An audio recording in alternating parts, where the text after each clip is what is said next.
নমস্কাৰ বন্ধুসকল মোৰ নাম গোবিন্দ ৰাজ খোৱা মই এষ্ট্ৰ বাস্তু এক্সপাৰ্ট নিউমেৰলজিষ্ট বন্ধুসকল আপোনালোকৰ সুবিধাৰ্থে মই চেনেলটোত বাস্তুৰ সম্পৰ্কে সংখ্যাতত্ত্ব সম্পৰ্কে জ্যোতিষৰ সম্পৰ্কে তাৰ লগতে তন্ত্ৰৰ বিভিন্ন প্ৰয়োগৰ ভিডিঅ'সমূহ ইয়াত আপলোড কৰি থাকোঁ আপোনালোকৰ বিভিন্ন সমস্যাৰ সমাধানৰ উপায়সমূহ সম্পৰ্কে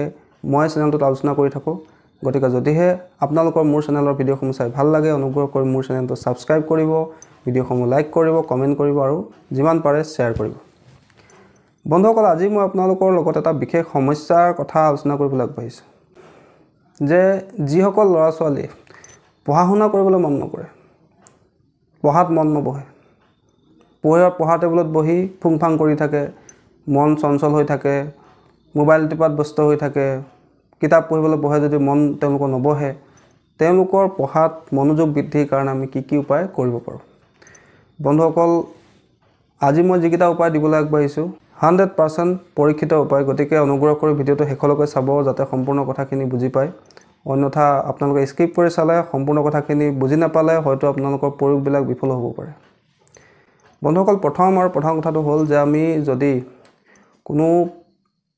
পঢ়ি থকা ল'ৰা ছোৱালী পঢ়াত মনোযোগ নবহে তেন্তে আমি এটা প্ৰথমে চাব লাগে যে তেওঁলোকৰ পঢ়াৰ দিশটো কোন দিশত আছে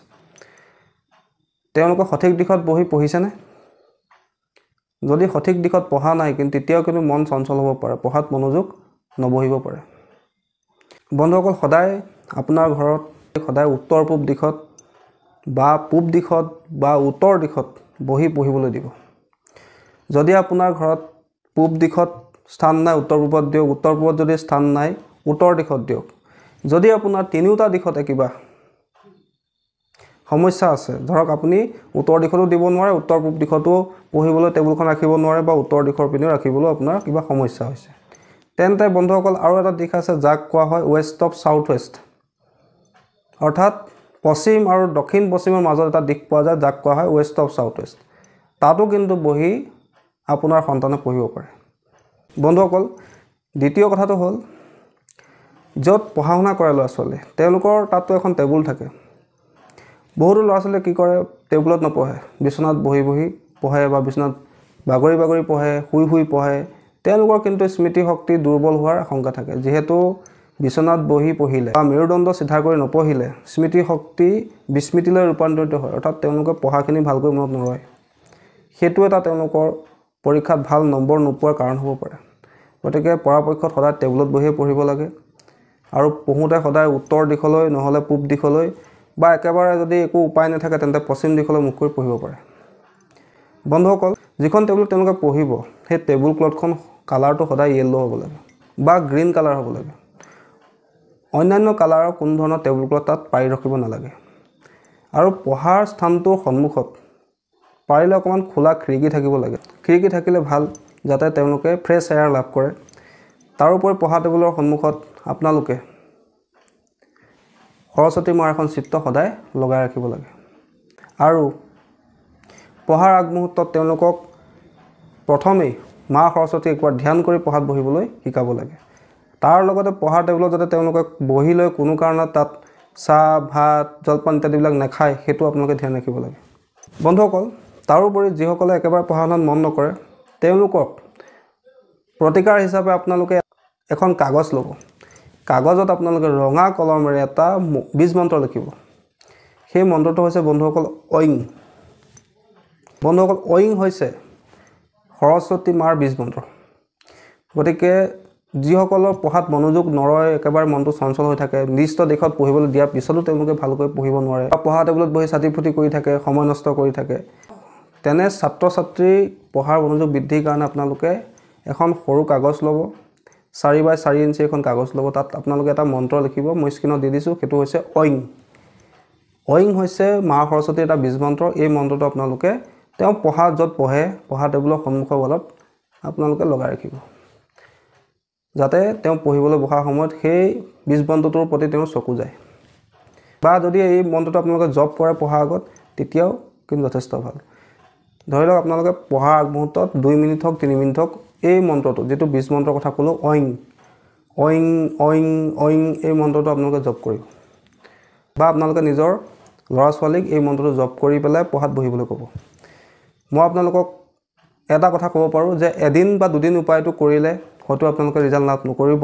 কিন্তু যদি আপোনালোকে কণ্টিনিউ ইয়াৰ প্ৰয়োগ কৰে চাব আপোনালোকৰ মনোযোগ বৃদ্ধি পাব, স্মৃতি শক্তি প্ৰখৰ হ'ব, পৰীক্ষাত ভাল ফলাফল দেখাব পাৰিব। বন্ধুসকল, তাৰোপৰি পঢ়াত একাগ্ৰতা বৃদ্ধিৰ কাৰণে, মনোযোগ বৃদ্ধিৰ কাৰণে এনে সন্তানৰ পঢ়া টেবুলত সদায় এটা ক্ৰিষ্টেল গ্ল'ব ৰাখি থ'ব লাগে, যাতে তেওঁলোকৰ মনটো স্থিৰ হয়, তাত পঢ়া শুনাৰ ক্ষেত্ৰত মনোযোগ যাতে বৃদ্ধি হয়। বা আপোনালোকে সৰস্বতী মাৰ বীজ মন্ত্ৰৰ পৰিৱৰ্তে সৰস্বতী মাৰ মহামন্ত্ৰ জপ কৰিব পাৰে। সেই মন্ত্ৰটো হৈছে বন্ধুসকল, ওম সৰস্বতী বিদ্মহে ব্ৰহ্মপুত্ৰী ধীমহি তন্নো দেৱী প্ৰচোদয়াত। ওম সৰস্বতী বিদ্মহে ব্ৰহ্মপুত্ৰী ধীমহি তন্নো দেৱী প্ৰচোদয়াত। এই মন্ত্ৰটো আপোনালোকে পঢ়া টেবুলৰ সন্মুখত পঢ়াৰ আগমুহূৰ্তত যাতে আপোনালোকৰ পঢ়াখিনি মনত ৰয়, আপোনাৰ যাতে পঢ়াত মনোযোগ বৃদ্ধি পায়, পৰীক্ষাত যাতে ভাল ফলাফল দেখাব পাৰে, তাৰ কাৰণে আপোনালোকে পঢ়া টেবুলত বহাৰ আগমুহূৰ্তত 11 বাৰ এই মন্ত্ৰটো আপোনালোকে জপ কৰিব পাৰে। তাৰোপৰি আৰু এটা উপায় আপোনালোকক দি দিছোঁ, যদি পঢ়া শুনাত মনোযোগহীনতাত ভোগে তেন্তে আপোনালোকে সৰস্বতী যন্ত্ৰ সিদ্ধ কৰি আপুনি যদি পঢ়া টেবুলৰ সন্মুখত লগাই ৰাখে, তেতিয়াও কিন্তু পঢ়াত মনোযোগ বৃদ্ধি পায়। বন্ধুসকল, তাৰোপৰি আপোনালোকে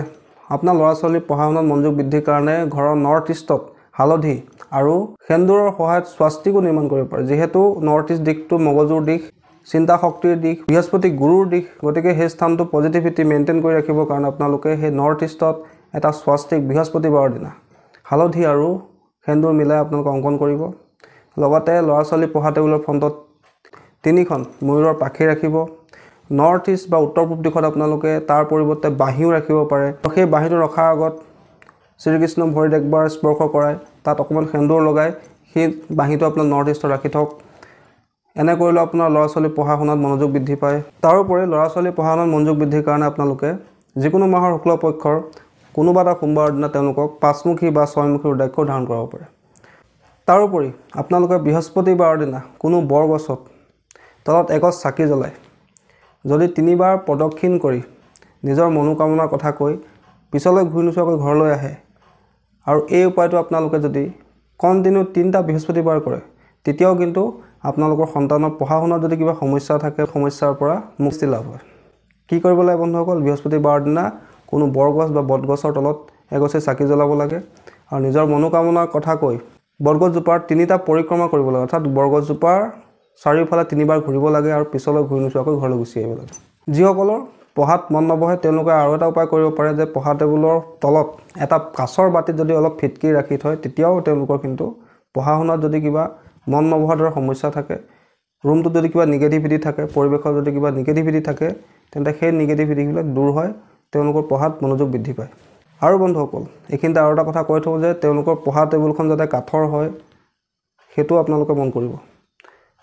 লোহাৰ বা অন্যান্য প্লাষ্টিকৰ টেবুলত বহি পঢ়াতকৈ কাঠৰ টেবুলত বহি পঢ়িলে কিন্তু মনোযোগ দুগুণে বৃদ্ধি পায়। তাৰোপৰি যদি আপোনালোকৰ ঘৰত ল'ৰা ছোৱালী পঢ়া শুনাত মনোযোগ নিদিয়ে, তেন্তে আপোনালোকে আৰু এটা কথা মৰম কৰা উচিত যে আপোনাৰ ঘৰৰ নৰ্থ ইষ্টত অৰ্থাৎ উত্তৰ পূব বা ঈশান কোণত কিবা বাস্তুদোষ নাইতো, তাত